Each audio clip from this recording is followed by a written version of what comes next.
Okay, तो सभी का स्वागत, सभी का धन्यवाद अ, इस हमारे मीटिंग में जुड़ने के लिए।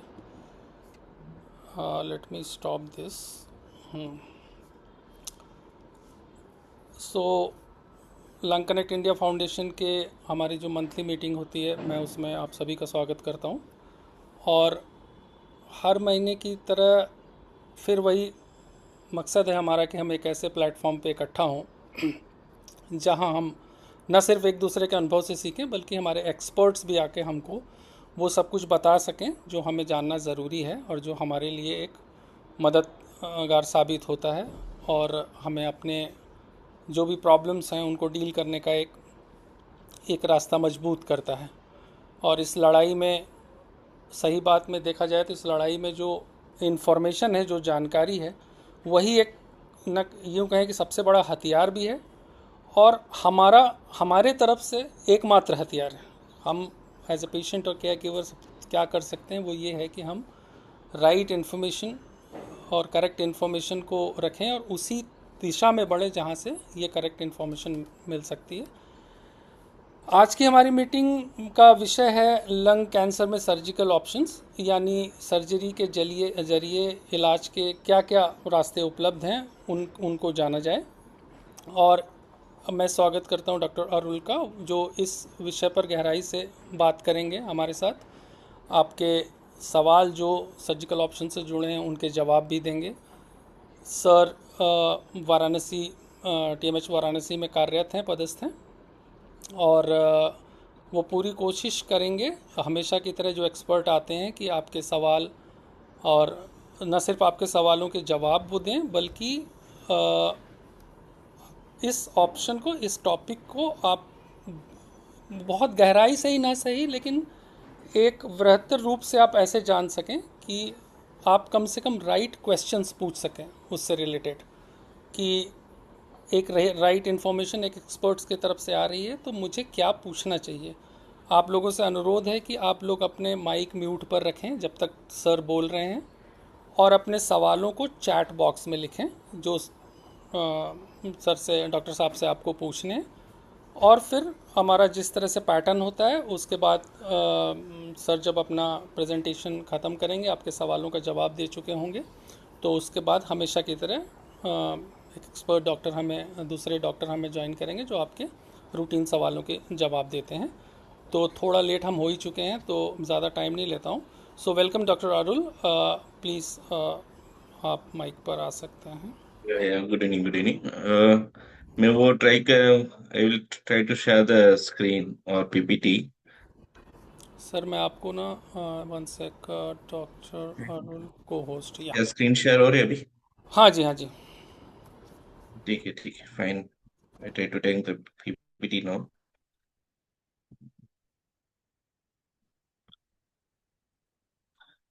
सबको विजिबल हो रहा है ये?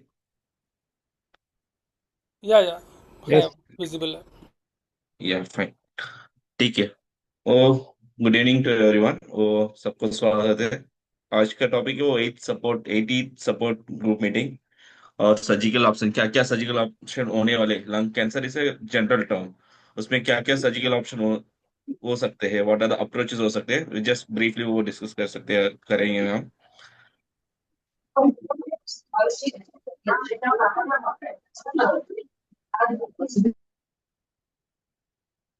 कर्सर मूव नहीं हो रहे, समथिंग प्रॉब्लम। वेट,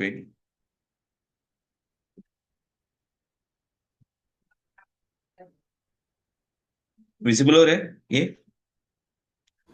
हाँ सर, स्क्रीन इज हाँ यस, सर, विजिबल? क्लियर है, क्लियर या है।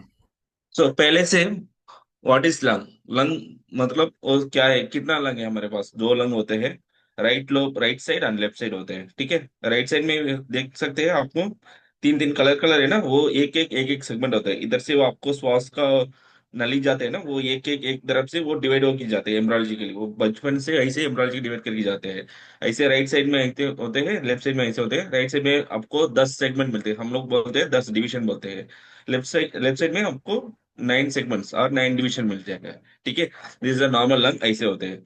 सो नेक्स्ट हमारा वो ऑप्शन बीमारी आ गया, व्हाट आर द सर्जिकल बीमारी, वो लंग पे आ गया, what are the surgical option हमको है ऐसे। डिपेंड ऑन द साइज, कितना बड़ा ट्यूमर है, कितने तक स्प्रेड हुआ है, उसके ऊपर डिफरेंट होते हैं। इधर सेगमेंटेक्टमी बोलते हैं ऐसे, मैंने पहले से बताया ना, उसका सेगमेंट मतलब एक ही लोग में इस तरफ से बीमार आया था, सिर्फ ए सेगमेंट निकल सकते हैं ऐसे। और 2-3 सेगमेंट में बड़ा आ गया ऐसे, सिर्फ एक लोग निकल सकते हैं।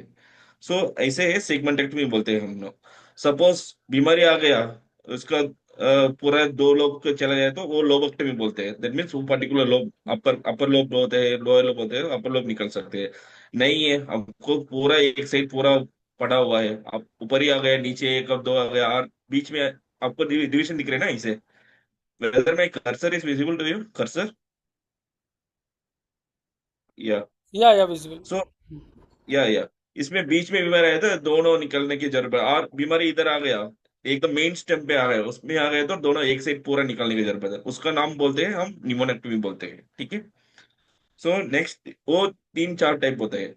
कोई भी सर्जरी करेंगे, ओपन सर्जरी, रोबोटिक सर्जरी और वैट सर्जरी, वो 3-4 सब सेगमेंटल सेक्शन होते हैं, और एंटायर लोब पूरा एक सेगमेंट निकलना है, और 2 सेगमेंट निकल सकते हैं, और पूरा एक साइड में निकल सकते हैं। मोर देन एक साइड दूसरी साइड निकलने के लिए वो लाग नहीं है उसका, ऐसे 2 स्प्रेड स्प्रेड हुआ है तो स्टेज 4 हो जाएगा। ठीक है। और अप्रोचेस, ओके, बीमारी हम लोग ऊपर का बीमार निकल सकते हैं, बीच में लोबोटमी बोला, कैसे अप्रोच करते हैं इसे? 2-3 अप्रोच होते हैं। I can able to minimize this, या so there is 2-3 option is, open surgery है, और वैट्स वैट्स मतलब हाउ अब्डोमेन पर लैप्रोस्कोपिक बोलते हैं ना, ऐसे इसमें थोरैसिक में वीडियो असिस्टेड थोरैकोस्कोपिक सर्जरी, ऐसे वो कैमरा डालते हैं, 2-3 पोर्ट डालते हैं ऐसे, मिनिमल इन्वेसिव। इसमें तीसरा क्या है, रोबोटिक है, वो लेटेस्ट है। उसमें रोबोटिक हम कहते हैं, वो सर्जन डायरेक्टली करने होते हैं, there will be separate console पे, उधर से ऑपरेट करने जाते हैं। रोबोटिक का एडवांटेज क्या हो गया, वो 360 डिग्री कंट्रोल होते हैं, अच्छे होते हैं, ब्लड लॉस कम होते हैं, बट टाइम ज्यादा बढ़ता है, दैट कॉस्ट इफेक्टिव, कॉस्ट थोड़ा वो प्रॉब्लम होती है। उसमें वैट्स में इंस्टेड ऑफ वो 2 दिन होल डालने के लिए जरूरत पड़ता है, तो उसके ऊपर एक नया एडवांस है, यूनिपोर्टल वैट्स। यूनिपोर्टल मतलब इतना बड़ा नहीं है, वो 3-4 सेंटीमीटर ऐसे खोलते हैं, वो 3-4 सेंटीमीटर में हम लोग 3-4 स्कोप डाल के यूनिपोर्टल वैट्स। दैट मीन वो 3-4 पोर्ट डालने के लिए जरूरत है एक जगह पे, वो ऐसे वो 4 सेंटीमीटर 3 सेंटीमीटर को वो होल डाल के हम सर्जरी कर सकते हैं। That is uniportal VATS. ठीक है। अभी किस किस का वो सर्जरी चाहिए, हुआ द एलिजिबल पेशेंट किस सर्जरी के वो लागे है इसे है, तो अर्ली स्टेज मतलब patient cancer has in spread for, उसमें दूसरा जहां पे और अदर लंग पे और ब्रेन पे और पेट पे ऐसे स्प्रेड नहीं हुआ, वो कैंसर लागे होते हैं अर्ली स्टेज कैंसर। और ओनली तक अर्ली स्टेज आ गया, वो पेशेंट अच्छा नहीं है, ओवरऑल हेल्थ ने हार्ट अटैक ऑलरेडी है हो चुका है, और हार्ट का फंक्शन अच्छा नहीं है, तो वो is also not able to fit for surgery. Good heart health होना है, post op pre op lung function, उसका फूकने वाला कभी भी देखे तो फूकने वाला एक्सरसाइज वगैरह करने के लिए वो बोलते हैं, वो स्पायरोमेट्री बोलते हैं। एंड लंग फंक्शन कितना, हम लोग आधा लंग निकालने के बाद कितना लंग बचे, वो लंग के साथ आप श्वास कर पाए हैं क्या, कितना दिन का वो कितना परसेंटेज सच का है, उसके ऊपर आपको ऑक्सीजन डिलीवरी अच्छे से जा रहे हैं ऐसे, वो देखने के लिए वो लंग फंक्शन बोलते हैं। हेल्थी लंग फंक्शन होना है, good overall health without comorbidity, और उनका एजेक्शन फ्रैक्शन बोलते हैं, हार्ट का पंपिंग फंक्शन बोलते हैं, वो अच्छा होना है। लंग का वो रेस्पिरेशन फंक्शन, श्वास के लेने के फंक्शन अच्छा होना है। और patient has to be determine quit smoking and alcohol, smoking and alcohol वो छोड़ना है, at least 3-4 weeks has a 50% of advantage of if the patient quit smoking and alcohol. ठीक है। एंड वो 2-3 ऑप्शन बोला है, ओपन सर्जरी, एमआईएस, एमआईएस मतलब minimal invasive, उसमें वैट्स होते हैं like video assisted thoracoscopic and robotic. वो हाउ आई कैन चूज, कैसे चूज कर सकते हैं ऐसे है तो, depends on the stage and extent of this. अभी छोटा डिजीज 1 सेंटीमीटर 2 सेंटीमीटर डिजीज ऐसे ये रोबोटिक और वीडियो थोरैसिक छोटा होल डाल के हम निकाल सकते हैं। उसमें बड़ा डिजीज 7-8 सेंटीमीटर पहले से कीमोथेरेपी दे के उसके बाद कम नहीं हुआ तो देन ओपन सर्जरी जरूरत पड़ता है। सो ओपन सर्जरी में क्या है, इंसिजन बड़ा इंसिजन होते हैं वो 10-15 सेंटीमीटर का इंसिजन हो जाएगा, और रिब्स सेपरेट करना पड़ेगा, और अंदर का कॉम्प्लेक्स ट्यूमर वगैरह निकलने के लिए ओपन सर्जरी लागू होता है। बट ओपन सर्जरी बहुत कम यूज करते हैं, मिनिमली इन्वेसिव यूनिपोर्टल वैट्स वगैरह become very advanced now, or lot of thing we are using, we are also do watts and robotic हमारा वो सेंटर में चल रहे हैं। और what is watts, 2 to 4 holes डाल के उसका वैट सर्जरी कर सकते हैं। उसमें ये इधर रोबोटिक होते हैं और वैट सर्जरी होते हैं। उसमें बेनिफिट क्या होते हैं, दर्द कम होते हैं, शॉर्ट हॉस्पिटल 2 दिन में डिस्चार्ज हो जाएगा, और एक हफ्ते में आपको नॉर्मल फंक्शन चालू कर सकते हैं, डेली फंक्शंस। एंड अभी सर्जरी हो गया, रिकवरी पे कैसे हो जाएगा, कैसे होते हैं आपको ऐसे, first few days post op, first few days आपका है ना नली पड़ते हैं, वो अंदर का है, हम सर्जरी किया है उसमें वो पानी आके रखते हैं थोड़ा, तो वो खून ऐसे मिक्स करके रखते हैं आपका लंग फंक्शन ठीक करने के लिए। फर्स्ट फ्यू डेज वो चेस्ट ट्यूब अंदर पड़ा रहेगा, एंड वो डॉक्टर आपको बता देंगे वो स्पायरोमेट्री और फूकने वाले एक्सरसाइज अच्छे से करना है, 2,000 के ऊपर जाना है, 3,000 के ऊपर जाना है, ऐसे बोलते हैं। That is the first few days. And दर्द के लिए मैनेजमेंट के लिए ऑलरेडी वो पेट पे वो नली डाला हुआ है, उसमें वो दर्द का मैनेजमेंट के लिए, पेन कंट्रोल करने के लिए आपको दवा देते हैं। और main important thing, first day second day से आपको चलने के लिए शुरू करना है, और वॉकिंग स्पेरोमेट्री बहुत इंपॉर्टेंट होते हैं। मोस्ट 6 to 8 वीक्स, 8 हफ्ते से आपको नॉर्मल फंक्शन होना है, और normal routine grade one function means आपको बाथरूम जाने हैं, खाना खाने हैं, कपड़ा पहना है, ऐसे इधर उधर चलने के लिए 2-3 हफ्ते में ठीक हो जाए आपको। ठीक है। सो आपको सर्जरी करने के लिए जा रहा हूँ कि कोई भी हॉस्पिटल का सर्जरी करने के लिए जा रहा हूँ, क्या पूछने वाले हम सर्जन, सर्जन के लिए क्या क्या पूछना है ऐसे, वो सर्जन डॉक्टर जो मेरा बीमारी कितना बड़ा है, वो मेरा के क्या सर्जरी होने वाले है, निमोनेक्टिव मैंने बोला 3-4 ऑप्शन बोला, उसमें क्या बेटर ऑप्शन हो जाएगा, ऐसे पूछना है। और आप कंसर्न देने में कौन सा ऑप्शन अच्छे होते हैं, you also has to understand. And क्या अप्रोच लेने वाले, मिनिमल इन्वेसिव और open surgery, why not minimal invasive, why not open surgery, robotic क्या है, क्या बेनिफिट्स क्या है, वो यार पूछने की जरूरत पड़ती है आपको। एंड ऑपरेशन के बाद और ऑपरेशन के पहले से कीमो का रेडिएशन कुछ जरूरत पड़ता है क्या, कितना कीमो लगेगा, क्या रेडिएशन देगा, कैसे कम हो जाएगा, इसका बेनिफिट क्या है, वो वगैरह पूछने की जरूरत पड़ता है। एंड प्री हैबिलिटेशन ना, ऑपरेशन आपको ट्रीटमेंट चालू होते हैं ऑपरेशन डे पे नहीं है। ऑपरेशन पहले 1 हफ्ते 2 हफ्ते पहले से आपको स्मोकिंग वगैरह बंद करने, उसके पहले से आपको फूकने वाले एक्सरसाइज शुरू कर देंगे। कभी अभी वो उसका दवा शुरू करने की जरूरत पड़ती है। आपका अच्छा का आस्मा है ऑलरेडी, आपका लंग्स अच्छा नहीं, सीओपीडी मतलब उसका सिगरेट और पहले से टीबी हुआ था, उसके वजह से आपको लंग फंक्शन अच्छा नहीं, तो उसका ऑप्टिमाइज करना है। एंड पोस्ट ऑप इंस्ट्रक्शन क्या क्या करने है वो पूछ के सोचना है। And not only the surgical concern, also the social and financial concerns also you have to ask। आपको social who is supporting you, अब ऑपरेशन होने के बाद कौन देखते हैं और कौन लेके जाएगा, कौन लेके आएगा, और फाइनेंशियल कितना कैपेसिटी हुआ, इसके वजह से आपको अच्छे से डिस्कस करने की जरूरत पड़ता है। वो इतना ही आउटलाइन आपको, इसके ऊपर कुछ पूछने की जरूरत पड़ता है तो क्वेश्चन डाल दीजिए, क्वेश्चन पूछ सकते हैं। तो आप लोग क्वेश्चन अपने लिख सकते हैं। कुछ चैट में देर वो चार क्वेश्चन आ गया। हाँ, there is two, there are two questions. Before going to that question, doctor, या actually, I want to ask few general things that what uh, I mean, what kind of tests are mandatory before going to the surgery? What would you like to see before या deciding for a patient to go for the surgery? पहले से हम लोग देखना पड़ेगा staging. Hmm. First thing is वो staging देखना पड़ेगा, पेशेंट कौन सा स्टेज पे हमको प्रेजेंट हुआ है। आउटसाइड ऑलरेडी वो they would have been done CT scan और एक्सरे, कुछ तो वो छोटा सा दिख रहा है, ऐसे स्टेजिंग ऐसे नहीं होते, पूरा शरीर पे देखना पड़ेगा, हेड टू फुट देखना पड़ेगा। उसका सबसे अच्छा investigation for the lung proven is pet CT scan. Normal CT scan में इतना अच्छा नहीं दिखता, पेट सी सीटी स्कैन, पेट अलोन नहीं है, सी सीटी अलोन नहीं है, दोनों साथ में होते हैं, पेट सी सीटी बोलते हैं। उसके ऊपर हमको पता चलेगा कि Hmm. कितना बड़ा डिसीज है। अभी लोकल डिसीज हमको लंग्स में एक डिसीज, लंग्स के साथ हमको ये बोलते हैं मीडियास्टिनल नोट्स बोलते हैं, लोकल स्प्रेड बोलते बोलते हैं, उसमें कितना बड़ा स्प्रेड हो गया, इसके वजह से हम लोग स्टेजिंग कैलकुलेट करते हैं। और स्टेज 4 है, स्टेज 3 है, उसका कीमोथेरेपी लगेगा, रेडिएशन लगेगा। अर्ली स्टेज है, कीमो पहले से देने हैं, और पहले ऑपरेशन कर सकते हैं, उसके ऊपर डिपेंड होते हैं। Early stage without any spread, वो नोडल पे नहीं है, डिस्टेंट पे नहीं है, तो जल्दी ऑपरेशन कर सकते हैं। कभी थोड़ा थोड़ा नोड है, थोड़ा बल्की है, थोड़ा डिफिकल्ट हो रहे है, तो थोड़ा कीमो देके उसके बाद 4 साइकिल कीमो देके उसके बाद ऑपरेट कर सकते हैं। ठीक है, एकदम नोट ज्यादा हो गया तो वो ऑपरेशन के लिए लाग नहीं होते, वो उसका कीमो रेडिएशन के लिए भेज देंगे। वो मेन इंपॉर्टेंट इन्वेस्टिगेशन है। और सेकंड इंपॉर्टेंट, अभी सर्जरी के लिए पेशेंट फिट तैयार है और रेडियोलॉजी के लिए अच्छा, वो कैंसर ऐसे लग रहे हैं तो better we will do a surgery. Most of the time as per guidelines उसका बायोप्सी के लिए जरूर नहीं बोलते, but most of the time will do a biopsy, because हमारा सेटिंग पे है ना, वो TB also will show us most all the thing. So most of the time we'll do a biopsy. Biopsy confirmation important. PET CT is the one important. And before surgery, pulmonary function test बोलते हैं हमारा।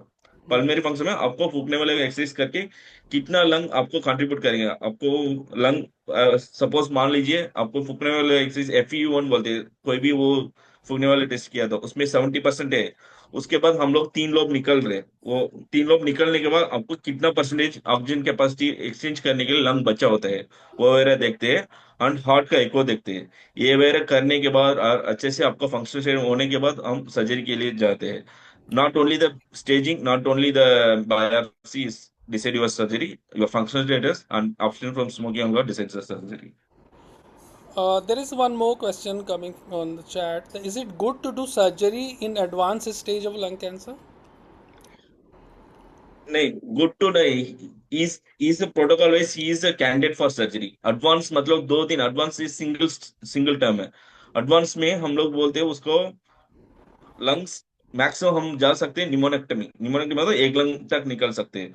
ये lung निकलने के बाद दूसरा lung whether the other is going to help the minimum, हम हमारा परसेंटेज यूजुअली होते हैं 40 to 45%। वो minimal lung capacity transfer that FE1 will PFT में 40% के ऊपर है तो he is good enough. And उनका हार्ट कंडीशन अच्छा होना है एंड उनका लंग फंक्शन अच्छा होना है। And simple test we will ask that इधर the patient can able to 2 माल चल सकते हैं क्या, नीचे से 2 माल चल सकते हैं without any stopping of respiration, without रुकने के लिए जरूर नहीं पड़ते, अच्छे से जा रहे हैं। और 600 मीटर जा रहे क्या, अच्छे से चल के जा रहे क्या, ऐसे जॉगिंग जा रहे क्या, that are all indicator for good lung function.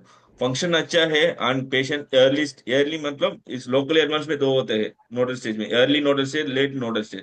Late nodal stage लाकी नहीं होते हैं, उसका NACT भेज देंगे। उसके बाद रेस्पॉन्ड नहीं हुआ तो उसको कीमोरेडिएशन ही दे पड़ेगा। But early stage with T4 disease और N1 early N1 stage surgery कर सकते हैं with chemotherapy, pre of chemotherapy.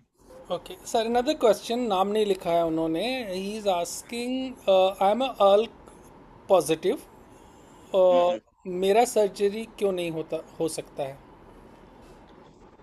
All positive मैंने वो बोल दिया, वो all positive doesn't decide your tumour. आपको ऑल पॉजिटिव कराया हुआ मतलब आपको लोकली एडवांस और मेटास्टेटिक कैंसर है। ठीक है, usually that ALK positive mutation वगैरह करते हैं only when there is a stage 4 cancer. Stage 2 stage 3 early surgery करने वाले कैंसर का ALK पॉजिटिव नहीं करते हैं, वो लोकली एडवांस सर्जरी के वो स्कैन देखने वाले इंडिविजुअली ऐसे ब्लैंकेट स्टेटमेंट नहीं दे सकते। उनका सर्जरी के लिए इधर उनका लंग फंक्शन अच्छा नहीं है, वो करने के बाद उसका lung patient, our aim is to patient वो सर्वाइव होना है आफ्टर ऑपरेशन। आफ्टर ऑपरेशन उनका लंग कैपेसिटी अच्छा नहीं है तो we won't do a surgery. And either that may be the reason or other reason may be a metastatic stage 4. Okay, sir. Someone is asking, I mean, maybe he's trying to confirm that, he's asking, sir, you said that if it is a stage 4, then Yeah, surgery is not an option. yeah, stage 4 of lung cancer, stage Okay. 4 of lung cancer primary. वो लंग में suppose वो मान लीजिए colorectal cancer और some other germ cell tumour, some other tumour coming into lung, that becomes stage 4 only, but that is not a lung cancer. Cancer of primary origin वो primary किधर भी है, दूसरे जगह पे है, बट लंग पे मेटास्टेसिस हुआ तो उसका जस्ट वो निकल सकते हैं, क्यूरेटिव कर सकते हैं। देर आर लंग कैंसर का stage 4 there is no curative, surgery is not an option, as a curative option.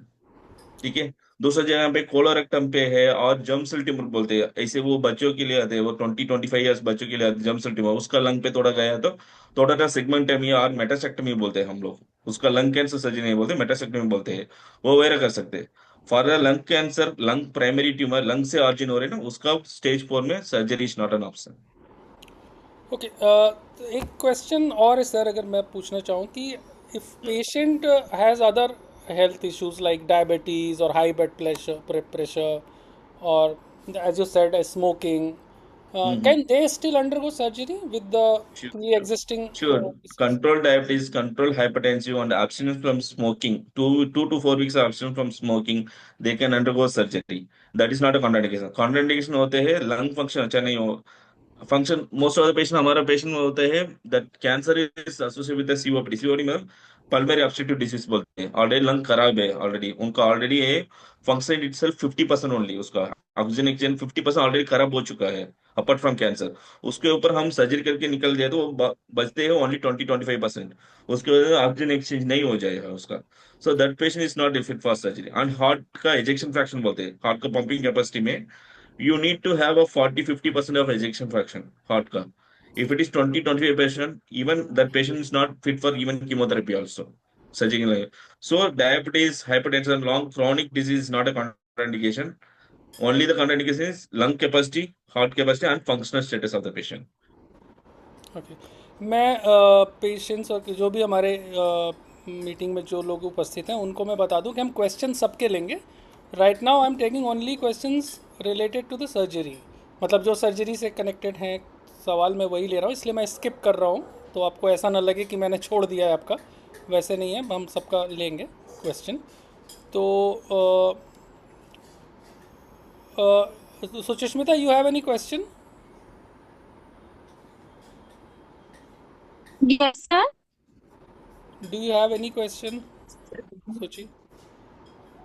Uh, Not really. I just wanted to ask that, for example, if we like do surgery in one lung, so how much relevant will start to be? Because I am a lung cancer patient myself and like surviving. So every time I come for checkup, I have only the Suchi, I guess you are breaking. Doctor, can you hear her question? Because I Yeah, can't. it's breaking down. It's not break. It's breaking down. Can't able to get clearly. Okay. Sir, well, let me ask one more question. Sir, what are the most common risk or side effect during and immediate after the surgery, and how are they managed? मतलब side effects क्या हो सकते हैं और कैसे manage होते हैं उस? ठीक है, यूजुअली लंग सर्जरी उसका वो सर्जरी का हाई रिस्क होते हैं, इंट्राऑपरेटिव होते हैं actually. Post operative once patient is the main thing is you have to select the patient very well. इसके लिए मैं वो बार बार I am stressing about this pre op lung function. There are पुगने वाले टेस्ट होते हैं, पल्मोनरी फंक्शन टेस्ट। उसके हमको पता चलते हैं we have a DLC one FE1 उसमें we usually you will calculate from that. And आपको निमोन एक्टिव है, आधा लंग पूरा निकलना है तो देर इज अदर्स का वेंटिलेशन परफ्यूजन है, कितना वेंटिलेट हो रहे हैं, कितना आपको बॉडी परफ्यूट हो रही है। This is the main thing you to. If that criteria satisfies, आप सर्जरी लिया उसके बाद क्या यूजुअली कॉम्प्लिकेशन आते हैं। फर्स्ट डे पेन होते हैं, पेन की वजह से patient has to be motivate themselves do the spirometry exercise very well. उसका फूकने वाले एक्सरसाइज बार बार करने की जरूरत पड़ता है। This is one main thing. अभी फूकने वाले एक्सरसाइज अच्छा नहीं किया, वो मोबिलाइज नहीं किया patient, first day they have to get out of the bed and वो mobilize at least few feet. Second day more than वो धीरे धीरे इंक्रीज करने, मूव नहीं किया तो उसका लंग फंक्शन अच्छे नहीं होते हैं। लंग फंक्शन अच्छे नहीं होते ऑलरेडी आपको लंग कट की वो रिमेनिंग कितना है that also not functioning very well, आपको ऑक्सीजन कैपेसिटी कम हो जाए, फिर से it will be like tiredness, it will be a repeated cycle, very very well cycle होते हैं। So mobilization is very important. Other thing is post op complication पे कभी भी थोड़ा सा एयर लीक होते हैं, बिकॉज हम लोग निकल रहे मतलब ऑलरेडी है देयर इज अ कम्युनिकेशन एम्ब्रायोलॉजिकली बचपन से वो कम्युनिकेशन होंगे, उसमें हम स्टेपलर डाल के और सूचर मार के हम लोग निकल रहे, उसमें थोड़ा थोड़ा लीक आ सकते हैं। बट वो वगैरह हम देखते हैं doctors we see that. Patient wise क्या करना है, ये एक very very important one, they have to move around the bed, they have to mobilise, they have to do the chest exercise very well. Pain के लिए दवा हम लोग देते हैं, pain there will be some pain will be there, but उसके ऊपर हम लोग you have to be very confident and do the exercise all the thing, that is very very important। सब ठीक हुआ तो patient can eat on the day one itself, because हम लोग वो GI ट्रैक्ट बोलते हैं ना, खाने वाले रास्ता को कुछ डिस्टर्ब नहीं करते हम। So they can take orals on the first day itself, they can mobilize on the first day. कभी भी है उसका बीमारी नोट इधर आसपास का वो वॉइस का वो नर्व होते हैं उसमें आसपास में बैठा हुआ है तो कभी अभी वो वॉइस चेंज हो सकता है। But very well manageable. उसका टाइम लगेगा 6 महीने लगेगा। Suppose there is a voice change post operatively, उसका टाइम लगेगा 3 to 6 months लाइन लगेगा, but long term. Otherwise patient will good surgery good recovery, patient can be discharge in 4 days, 4 to 5 days, even in open surgery. Robotic हो तो 2-3 दिन में discharge हो जाएगा। So, sir, if I can ask a very basic question, which is a FAQ, I should say, hmm, does a hmm. successful surgery mean that patient is completely cured, or it is required something after that, like chemo or something? Yeah. All cancer patients, chemo may be adjuvant chemo or depend on the type, and उसमें वो chemo adenocarcinoma 2-3 type होता है, उसमें mutation ज्यादा होते हैं। So we will go into the after the surgery, उसका वो ट्यूमर का है ना, उसमें एडिशनल एनालिसिस हम लोग करते हैं। उसमें कौन से वो ड्रग, नया ड्रग को सेंसिटिव टारगेटेड म्यूटेशन बोलते हैं हम, टारगेट पर्टिकुलर जीन के लिए टारगेट करते हैं। वो म्यूटेशन कौन से म्यूटेशन की वजह से आपको वो बीमारी आ गया, वो म्यूटेशन टारगेट करने के मेंटेनेंस कीमोथेरेपी या मेंटेनेंस कीमोथेरेपी देते हैं। बट यूजुअली हमारा squamous cell carcinoma complete curative हो गए तो मेंटेनेंस इम्यूनोथेरेपी होते हैं, दैट थोड़ा कॉस्टली, वो दैट विल मैडम को they will discuss maintenance immunotherapy की जरूरत पड़ते हैं नहीं जरूरत पड़ते है, उसका क्या बेनिफिट है, क्या ना बेनिफिट है, उसका medical. But most of the completely cured patient will do observation, very very important observation and follow 3 महीने का फर्स्ट 2 years, 3 months या once every once you have to come and visit the hospital। उसमें 6 महीने के एक बार हम सीटी करके देखते हैं एनी रेकरेंस आ रहे हैं, अर्ली रेकरेंस पकड़ने के लिए। And after 2 years, 6 months once for another 1 or 2 years, and every year you have to be follow up. At least उसका वो 5 years के प्रोटोकॉल है, उसके बाद every year at least once you have to come and follow up. Follow up is very important to pick up the early disease if at all there is recurrent। recurrence chance is about 20 to 30%, but किसका रेकर होता है हमको पता नहीं, इसके लिए सब लोग फॉलो जरूर पड़ता है, फॉलो में रखने के लिए। And sir, if you can suggest that how a patient can prepare him or herself for surgery, like mentally or physically, what kind of preparation a patient should do before the तो surgery? First उसका वो 5 stage, first वो कोई किसी को cancer आया तो why me, first question is everyone is why me. I had in smoke and वो स्मोक नहीं किया, मैं अच्छा हैबिट है, मैं वो ये जा रहा हूँ, वो मंदिर को रोज रोज जा रहा हूँ, पूजा कर रहा हूँ, बट वाई मी ऐसे। फर्स्ट थिंग इज किसी को आना है किसी को ना आना है ऐसे, it's not like it's with in the genetic pattern environment multifactorial होते हैं।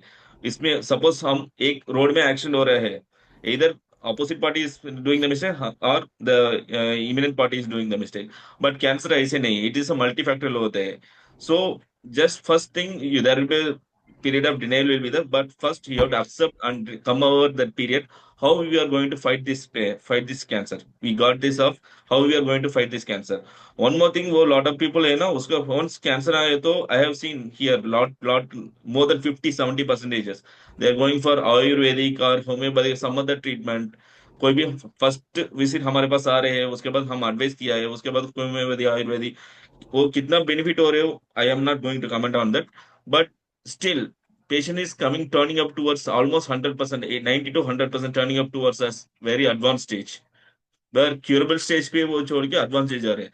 So just believe on, आप डॉक्टर के पास आए तो वो बिलीव रख दीजिए, उसके ऊपर वो जवाब दे दीजिए, and just you also get over your that tumour, family support पे ले लीजिए, and you have to fight mentally and physically strong enough to fight that tumour along with us, we are there to fight with you। Okay, Prabhat ji, एक help करेंगे, अगर आप question थोड़ा check करिए ना, कोई सर्जरी से रिलेटेड है क्या क्वेश्चंस नीचे? या एक पवन कुमार जी का है। वो लिखते हैं कि सर आई एम ऑन लॉरला 25 since August 2025, ALK positive lung cancer, fourth stage.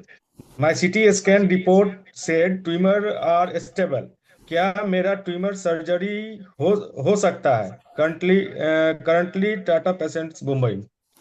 या एटलीस्ट उसका लोलाटिन ऐसे जा रहे हैं, स्टेज बताए नहीं है मुझे, आई थिंक फोर्थ स्टेज बोल रहा है, आई थिंक या already fourth stage. as I said fourth stage cancer और रेमिशन गया तो अच्छा है, they can we can give this अल्पास्ट में रेस्पॉन्ड हो रहे तो we can continue the treatment, there is immunotherapy is there, but surgery is not an option. Because हम सर्जरी करने के बाद उसका वो दूसरा जगह पे कैंसर आने के लिए chance, there is no current evidence to show that stage 4 cancer के लिए हम सर्जरी कर सकते हैं, लंग कैंसर के लिए। सो एट प्रेजेंट ना, in future another 10 years may be there is a guidelines आ जाए तो वो बोल सकते हैं, but at present there is no chance of cancer surgery in stage 4।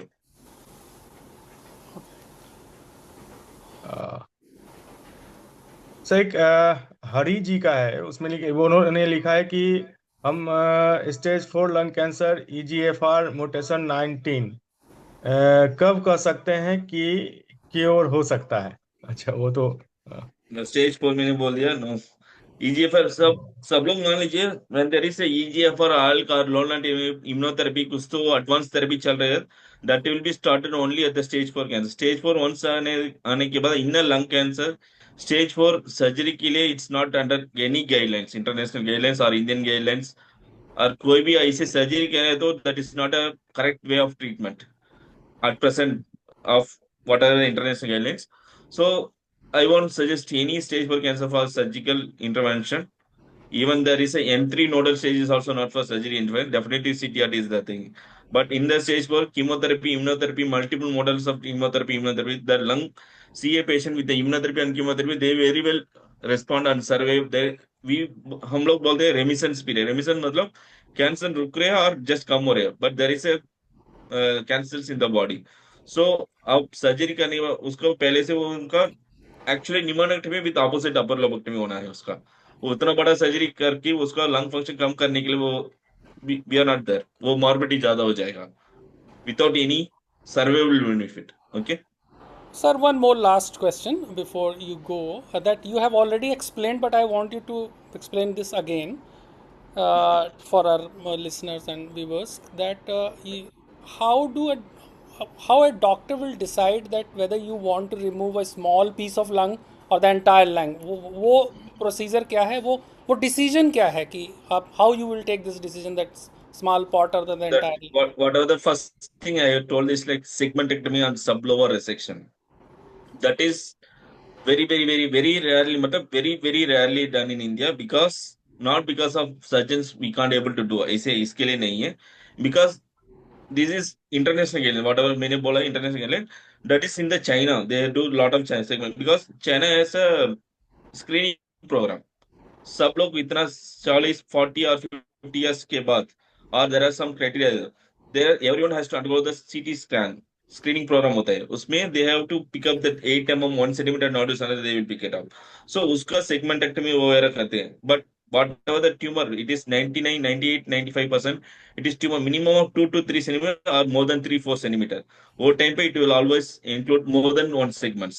so उसमें minimal surgery we are doing is lobectomy, but segmental resection is just recently said there is equal evidence because of the screening program in China. There is a paper with China, but for Indian setup, that segmentectomy is not a possible or viable option.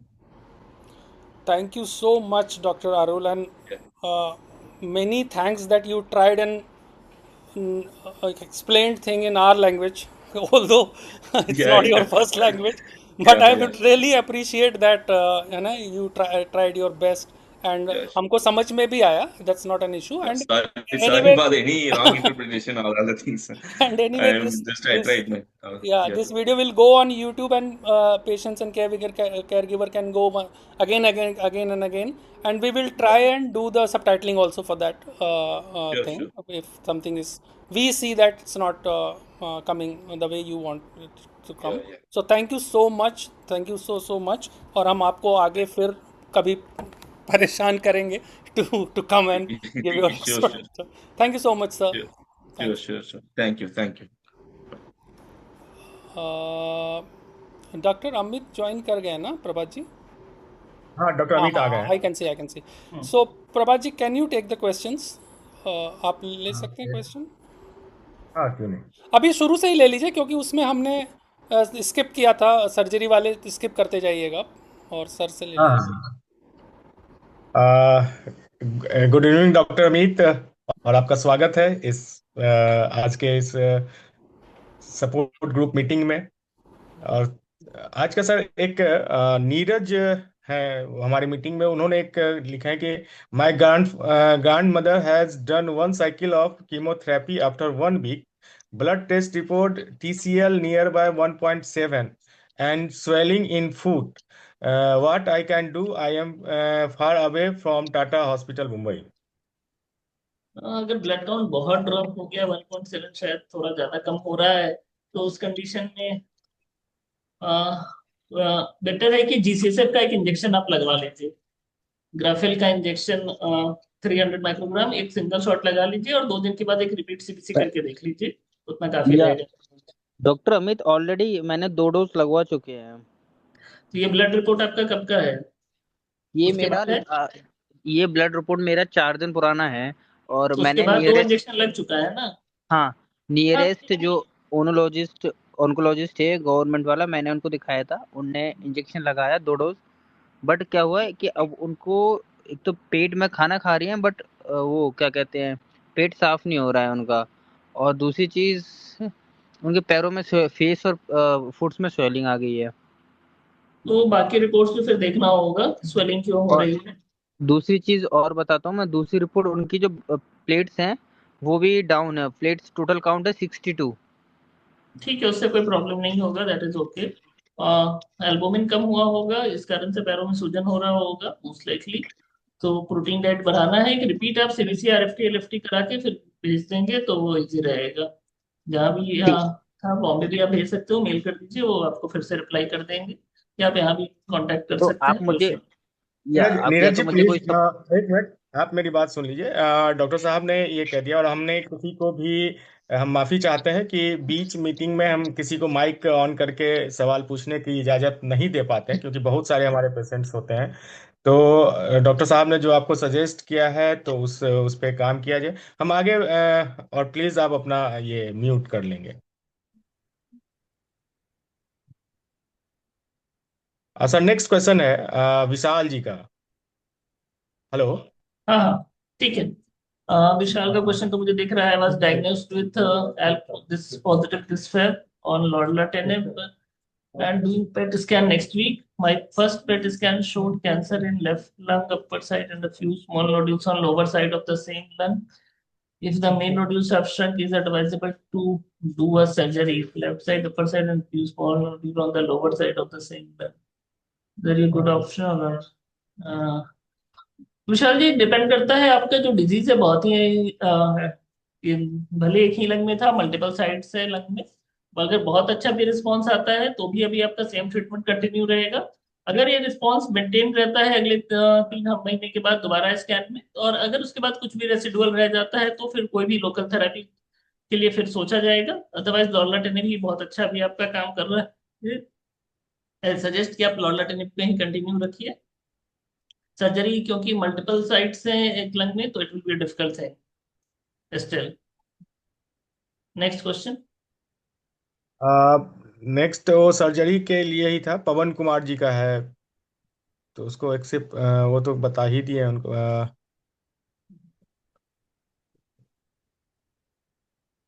एक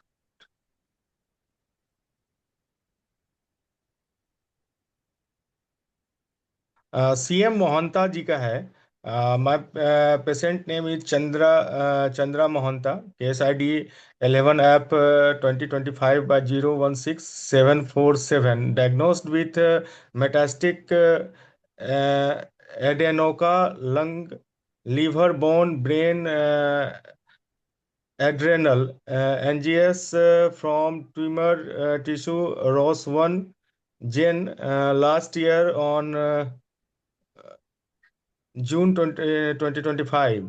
Currently under uh, interactive treatment. Next PET CT scheduled in June first week in TMH Mumbai. एक okay. एक TMH, my last HB was 8.6.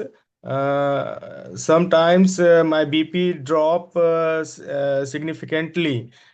Since last 1 month, I am getting tired very quickly while walking. Cumbling stairs.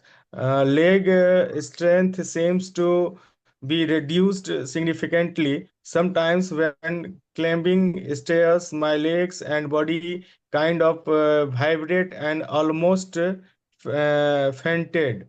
Need your suggestion on below areas. What should we do for the above problems? Should we wait till the scheduled date of June 8th for PET-CT and further doctor's consultation, or do you suggest we should consult our oncologist in our nearby area immediately? Also, दूसरा second उनका है also should I avoid climbing stairs, walking these days? Third है any other suggestions you may have for us? Fourth है also do we have one treating doctor in TMH? This term seems to be me. देखिए, आपका जो problem हो रहा है वो disease progression के कारण तो नहीं लग रहा है। ये मोस्टली दवा का साइड इफेक्ट होता है, इसमें फटीग होता है और इस तरह की वीकनेस न्यूरोपैथी एंट्रोपेनेप्सिया होती है। तो मोस्टली अगर बहुत परेशानी हो रही है तो आप एंट्रेटिनिब 2-3 दिन के लिए होल्ड कर सकते हैं, उससे आपको आराम हो जाएगा। फॉर द टाइम बीइंग आप ORS इलेक्ट्रल पाउडर ले सकते हैं और एक कैल्शियम का टैबलेट CCM ले सकते हैं। It may have some help. Climbing obvious अगर आपको बहुत दिक्कत हो रही है तो आप क्लाइंबिंग अवॉइड करें, या कभी भी चल रहे हैं तो किसी का सपोर्ट लेके ही चलिए। इट्स ऑलवेज बेटर कि आप अगर अगल बगल किसी भी ऑन्कोलॉजिस्ट से मिल सकते हैं तो एक बार आप उनसे दिखा लीजिए। इसमें कहीं कोई इट्स इज मच नीडेड कि अगर आप दवा खा रहे हैं एंट्रेटिनिब और लंबे समय से फॉलोअप में नहीं है तो आप डेफिनेटली अगर ऑन्कोलॉजिस्ट से मिल लीजिए। वो कुछ रूटीन ब्लड टेस्ट और बाकी एग्जामिनेशन करके देख सकते हैं। स्कैन क्योंकि आपका जो सिम्टम आ रहा है उसकी ऐसा नहीं लग रहा है कि डिजीज प्रोग्रेशन के कारण है, तो स्कैन अपने समय पे भी चल सकता है। आप अभी 2-3 दिन दवा होल्ड करके देखें कि अगर बेहतर हो जाता है तो you can then again continue with the same, और आई सजेस्ट कि आप किसी ऑन्कोलॉजिस्ट से मिल लें। नेक्स्ट नेक्स्ट है विशाल जी का। ये लिखते हैं कि I was diagnosed with NSCLC ये हो गया, इनका तो ले प्लस। लिया हमने, अच्छा, हो इसका गया। ले लिया था। अच्छा, ये फिर कुस्तुब कुंडू जी का है। ठीक है, TMH 30 ID। साइकिल्स लिख लेता हूँ। 30 हाँ, cycles of pemetrexed, 6 cycle carboplatin, 24 cycles pembrolizumab completed. Can sotorasib work with any MET inhibitors like capmatinib, tefutinib without contradicting each other's effect? Have there been clinical records for them? Kindly do not skip this question. सोटोरासिब आपका अगर repeat Keras inhibitors अगर आपका भी कैपमाटिनिब टेफुटिनिब चल रहा है तो I suggest कि आप अभी वही रखें, क्योंकि टॉक्सिटीज बहुत ज्यादा होती हैं। Side effects it is used with both the drugs, so contraindication definitely अभी दोनों के साथ में देने का कोई मेजर रोल नहीं है। बट अगर हाँ डिजीज अगर एक पे प्रोग्रेस हो रहा हो तो definitely one can consider dose modify करके प्लान किया जाएगा। बट अभी कोई भी क्लिनिकल रिकॉर्ड आप जैसा पूछ रहे हो, nothing is like that for sotorasib along with capmatinib या टेफुटिनिब।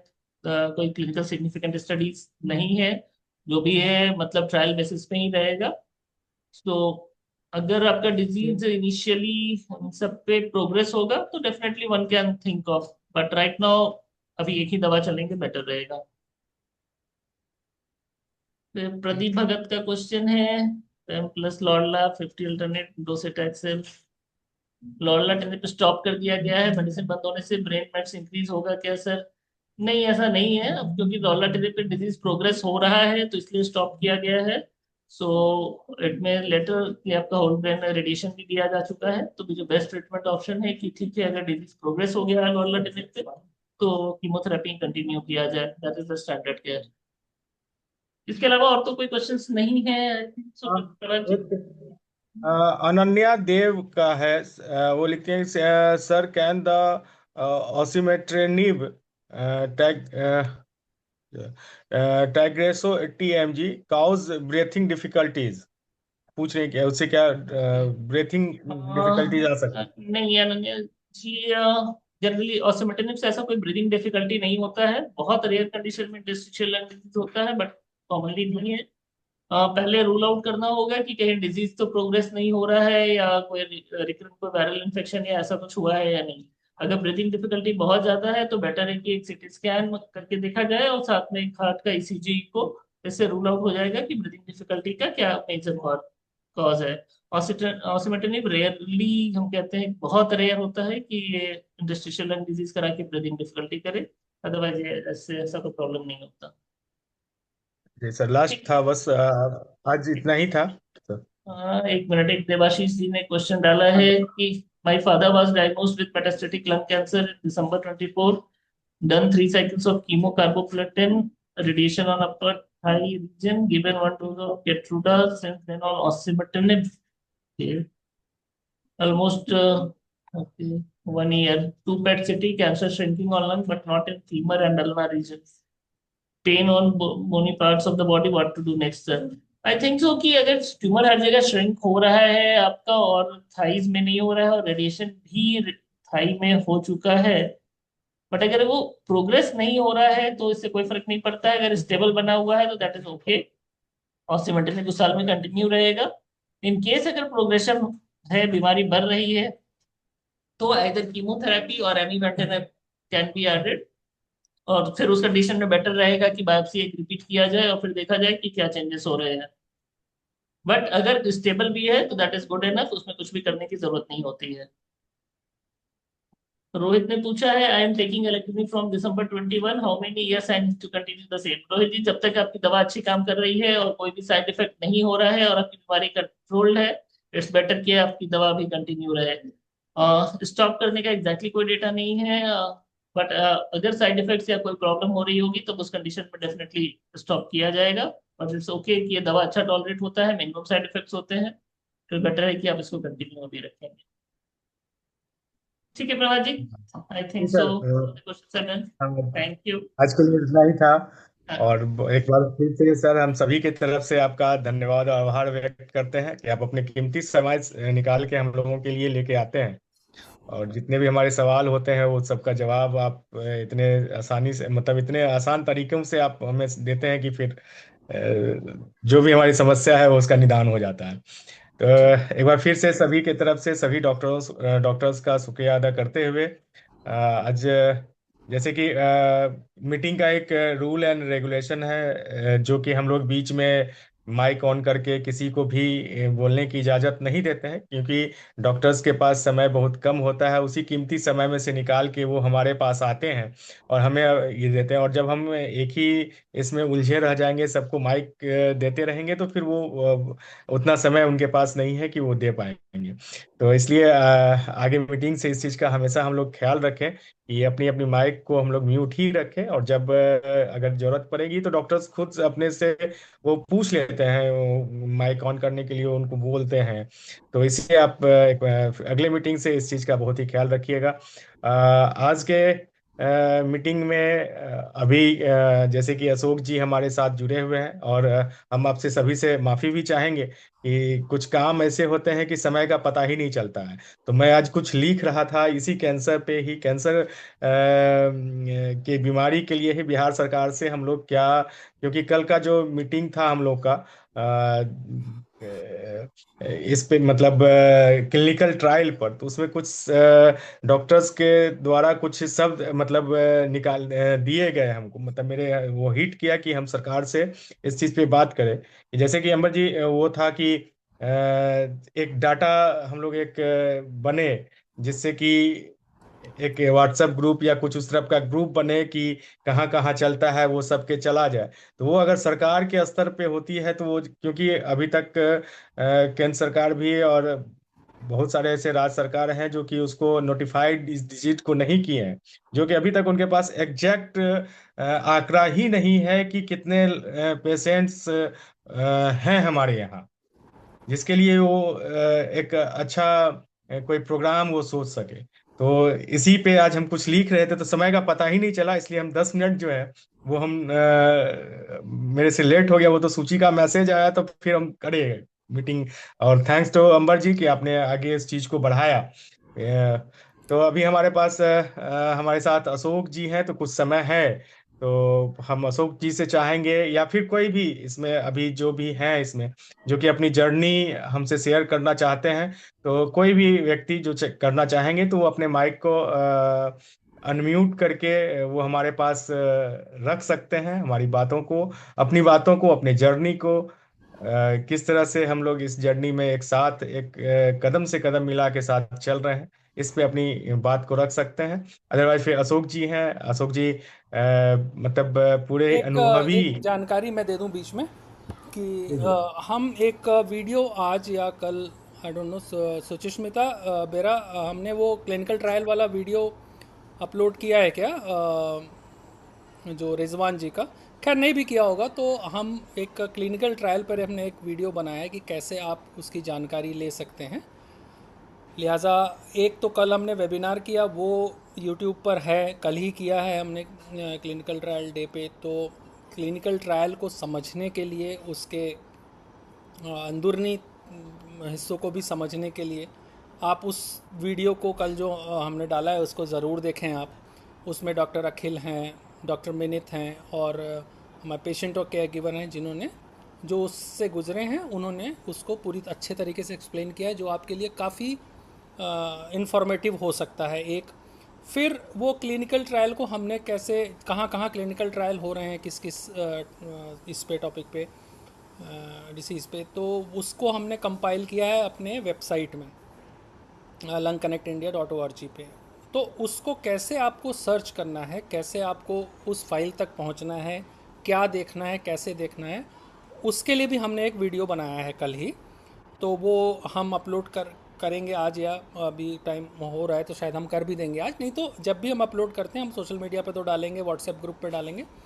उसको ज़रूर से देखें आप उस वीडियो को, क्योंकि वो आपको एक ऑथेंटिक इन्फॉर्मेशन तो रहती ही है हमारे प्लेटफॉर्म पे, लेकिन जो बहुत सारे सवालों के जवाब आपको उन वीडियोस से, दोनों वीडियोस से मिल जाएंगे। एक जो हमने पूरा उसकी जानकारी दी है डॉक्टर्स के माध्यम से और पेशेंट के एक्सपीरियंस उसमें दिए हैं क्लिनिकल ट्रायल पे, और दूसरा कि उस क्लिनिकल ट्रायल, जो एक्टिव क्लिनिकल ट्रायल्स हैं इस वक्त इंडिया में हमारी जानकारी के मुताबिक, उनको हमारे वेबसाइट पर आपको कैसे सर्च करना है, वो पूरा वीडियो रिजवान जी ने बनाया है। तो वो दोनों चीज़ आप ज़रूर देखें, निश्चित तौर से आपको उसका लाभ होगा। अशोक जी। बिल्कुल, कल का सेशन हम तो यहाँ पे जितने भी लोग हैं जो हमारे साथ अभी जुड़े हुए हैं, उनसे हम ये जरूर हम ये चाहेंगे कि वो जरूर देख जाके यूट्यूब पे जो है सर्च करके वो हमारा कल का जो सेशन था क्लिनिकल ट्रायल पर, वो अवश्य देखे, क्योंकि हमारे भीतर भी, हमारे भी मन में क्लिनिकल ट्रायल के प्रति मतलब थोड़ा सा जो मिथ था, जो ये इस तरह से है या उस तरह से, हर एक चीज को बड़ी आसान भाषा में डॉक्टर्स ने इतने अच्छे से समझाया है कि जो भी मतलब मन में थोड़ा सा भी उसके प्रति नेगेटिव है वो सब दूर हो जाएगा। तो हम तो सबसे चाहेंगे कि आप सभी जो है उस मतलब यूट्यूब चैनल्स पे हमारा जो है उसको जाके जरूर देखें। और अंबर जी ने जैसे ही बताया है कि कल से परसों तक में उसका पूरा एक वीडियो, एक सीरीज जो है वो हम लोग आप लोगों के लिए, आपके बीच में वो आएगा, यूट्यूब चैनल्स पे आएगा। तो एक बार जरूर आप देखें। अब हमारे साथ अशोक जी हैं, हम चाहेंगे कि अशोक जी को कि सबको मोटिवेट करते हुए फिर अगले मीटिंग के लिए हम लोग प्रभात के जी, लिए मैं आज छोटा सा आपसे ब्रेक। अनुरोध करूंगा कि अगर अशोक जी के पास नहीं है कुछ कहने के लिए तो आप फिर रैप अप करिएगा, क्योंकि 5 बज गए हैं। आप ही करिए। ओके। चलिए ठीक है, ठीक है, बंद कीजिए, अगली बार में हम बात करेंगे। अभी टाइम भी हो गया है। एक छोटी सी बात मैं करके जाऊंगा, जागरूक रहिए, जी जागरूकता से ही अपनी आसपास के लोगों को पता चलता है कि आप कैसे हैं और कैसे समाज को आगे बढ़ा सकते हैं। क्योंकि भय में नहीं रहना है, जागरूक रहेंगे तो भय खत्म हो जाएगा। इसलिए सब लोग जागरूक रहें, जानकारी प्राप्त करते रहें। हमारे ही चैनल से अच्छे अच्छे जानकारियां मिलती है, इनको भी लेते रहें और बुलंद रहें, मायूस ना रहें। Thank you. बिल्कुल, बहुत ही अच्छा। जाते जाते मतलब एक अच्छा ये बताए कि सच में हम लोगों को जागरूक और सचेत रहने की आवश्यकता है। हम लोग जागरूक भी रहे और सचेत भी रहे। इन्हीं सब के साथ आज फिर अगले मीटिंग के लिए हम लोग तैयार हैं। अगले मीटिंग में फिर हम लोग आप लोगों के बीच में उपस्थित होंगे। तब तक के लिए नमस्कार। सब अपना ख्याल रखिएगा। नमस्कार। अगले मीटिंग में फिर मिलते हैं।